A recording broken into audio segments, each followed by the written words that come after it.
बाबा जी की प्यारी संगत को गुरु पूर्णिमा की बहुत बहुत बधाई हो।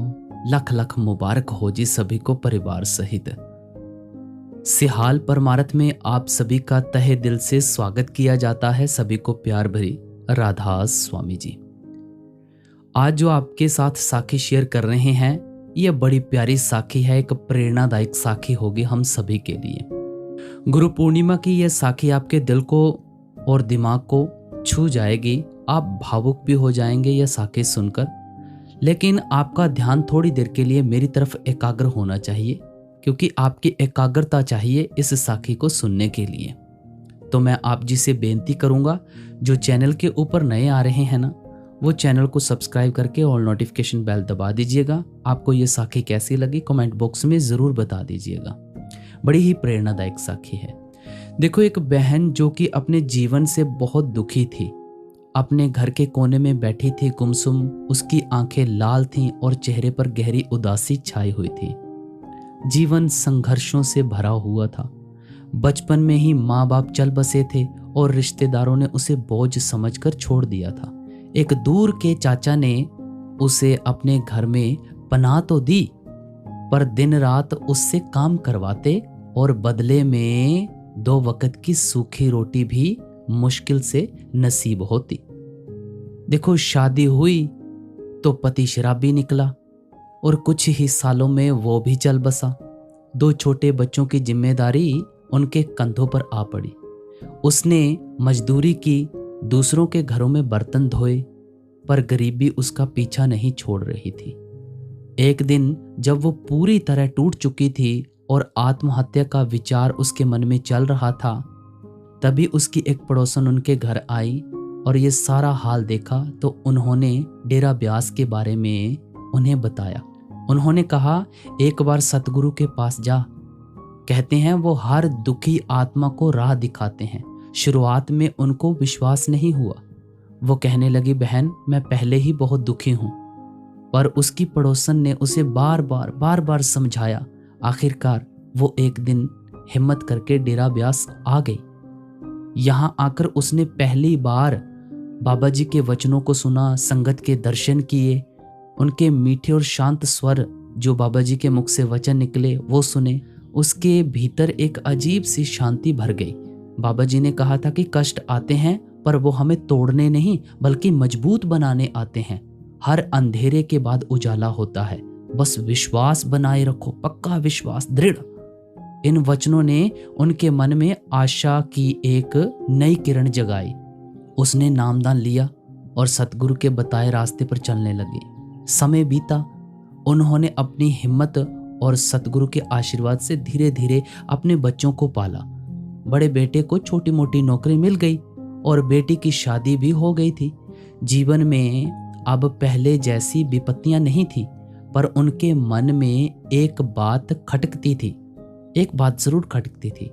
उसे लगता था कि बाबा जी ने उसे सिर्फ सहारा दिया है, उसकी हिम्मत नहीं बदली। तो अक्सर सोचती, दूसरे लोग कितनी तरक्की करते हैं, उनके जीवन में सुख ही सुख है, मेरा नसीब ऐसा क्यों है, मैंने क्या गुनाह किया है। आज गुरु पूर्णिमा का दिन है, सारी संगत सतगुरु के दर्शन करने आई है। उनके मन में यही सवाल उमड़ रहा था। अचानक उसे भीड़ में एक जाना पहचाना चेहरा दिखा। ये वही पड़ोसन थी जिसने उसे डेरा आने की सलाह दी थी। पड़ोसन उसे देखकर मुस्कुराई और उसके पास आकर बैठ गई। बहन राधा स्वामी कैसी है? उन्होंने भी कहा, जी राधा स्वामी बहन। उन्होंने पूछा कि आज गुरु पूर्णिमा है और तुम इतनी उदास क्यों बैठी हो? उनके आंखों में आंसू भर आए। उसने अपनी सारी बात पड़ोसन को बताई। देखो ना दीदी, बाबा जी ने मुझ पर कृपा तो की, पर मेरा नसीब नहीं बदला। मेरी तो किस्मत ही खराब है। बाकी लोग कितने खुश हैं, पर मैं आज भी बस गुजारा कर रही हूँ। पड़ोसन ने धैर्य से उसकी बात सुनी। फिर उसने उनका हाथ अपने हाथ में लिया और बोली, बहन तुम्हें याद है जब तुम पहली बार यहाँ आई थी तो तुम्हारी क्या हालत थी? तुम जीने की उम्मीद छोड़ चुकी थी। तुमने कहा था कि तुम आत्महत्या कर लोगी, यही कहा था ना? बहन ने सहमति से सिर हिलाया। तो फिर क्या यह नसीब का बदला नहीं है? पड़ोसन ने धीरे से पूछा, क्या ये कृपा नहीं है कि तुम आज अपने पैरों पर खड़ी हो, तुम्हारे बच्चे सुरक्षित हैं, तुम आज भी जीवित हो और इस पावन भूमि पर यानी डेरा ब्यास आकर अपने सतगुरु के दर्शन कर पा रही हो। पड़ोसन की बात ने उनके मन को झकझोर दिया, उनके मन के ऊपर बहुत प्रभाव पड़ा। उसने कभी इस नजरिए से सोचा ही नहीं था, क्योंकि हमारी ऐसी सिचुएशन में सोच चलती ही नहीं है। कोई हमें रियलाइज करवाने वाला चाहिए, जैसे पड़ोसन ने उन्हें रियलाइज करवाया। वो हमेशा अपनी कमियों और अभावों पर ध्यान देती थी, पर कभी उन चीजों पर गौर नहीं किया जो उसे मिली थी। ऐसा कुछ हाल हमारा भी है। हमें जो मिला है हम उनके ऊपर ध्यान नहीं देते और हम अपनी जो कमियां हैं उनके ऊपर ध्यान देते हैं। तो पड़ोसन ने अपनी बात जारी रखी। नसीब का धागा बहुत पेचीदा होता है। हमें नहीं पता कि हमारे पिछले कर्म क्या थे और हमें इस जीवन में क्या मिलना है, पर सतगुरु वो उस धागे को सुलझाते हैं। वो हमें जीने की शक्ति देते हैं, सही रास्ता दिखाते हैं और हमें इस काबिल बनाते हैं कि हम अपनी चुनौतियों का सामना कर सकें। तुम्हें लगता है कि तुम्हारा नसीब नहीं बदला, पर सोचो अगर सतगुरु ना होते तो आज तुम कहाँ होती? क्या तुम ये सब कुछ कर पाती जो तुमने किया है? उन्होंने तुम्हें वो हिम्मत दी, वो विश्वास दिया जिससे तुम अपने जीवन को फिर से संवार पाई। पड़ोसन की बातें उनके दिल में उतरती चली गई। उसे अपने बचपन के दिन याद आए, जब वो हर रात डर के मारे सो नहीं पाती थी। उसे वो दिन याद आए जब उसके पास अपने बच्चों को खिलाने के लिए एक दाना भी नहीं था। आज उसके पास छत थी, खाना था और उसके बच्चे भी ठीक ठाक थे। उस बहन की आंखों से आंसू बह निकले, पर इस बार आंसू उदासी के नहीं बल्कि कृतज्ञता के थे। उसे अपनी गलती का एहसास हुआ। उसे हमेशा क्या नहीं मिला इस पर ध्यान दिया और क्या मिला उसे कभी देखा ही नहीं। सतगुरु ने उसे सिर्फ जीवन नहीं दिया था, उन्होंने उसे जीना सिखाया था। उन्होंने उसे हर अंधकार से बाहर निकाला था। बाबा जी का सत्संग शुरू हो चुका था। उनके मुख से निकले हर शब्द बहन को एक नई दिशा दे रहे थे। आज उसे समझ आया था कि गुरु पूर्णिमा सिर्फ गुरु की पूजा का दिन नहीं है, बल्कि ये दिन है अपने गुरु के प्रति सच्ची कृतज्ञता व्यक्त करने का। ये दिन है ये स्वीकार करने का कि उन्होंने हमारे जीवन में कितना बड़ा बदलाव लाया है। भले ही वो हमें हमेशा हमारी इच्छा के अनुसार ना मिला हो।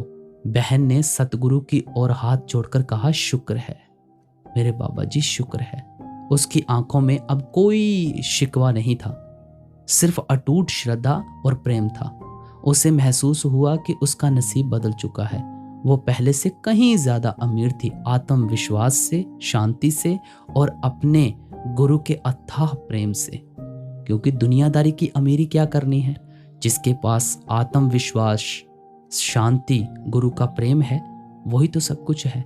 उसने अपने आप से वादा किया कि अब वो कभी शिकायत नहीं करेगी, बल्कि हर पल अपने सतगुरु का ध्यान करेगी, क्योंकि उन्होंने उसे जीना सिखाया था और उसे अपने नसीब के धागे को खुद बुनने की शक्ति दी थी। तो इस साखी से हमें क्या शिक्षा मिलती है कि कभी भी डमाडोल नहीं होना चाहिए। जो सतगुरु ने हमें दिया है उसका शुक्र करना चाहिए, हर श्वास शुक्र करना चाहिए। आज गुरु पूर्णिमा का दिन है, तो आज जो नहीं भी बैठते हैं भजन सिमरन पर बैठो, एकाग्रता के साथ बैठो, बाबा जी का शुक्र करो। जो दिया है वो बहुत कुछ दिया है हमें, जो मिल गया है ना उसका शुक्रिया अदा करो सच्चे दिल से, अंतर आत्मा से।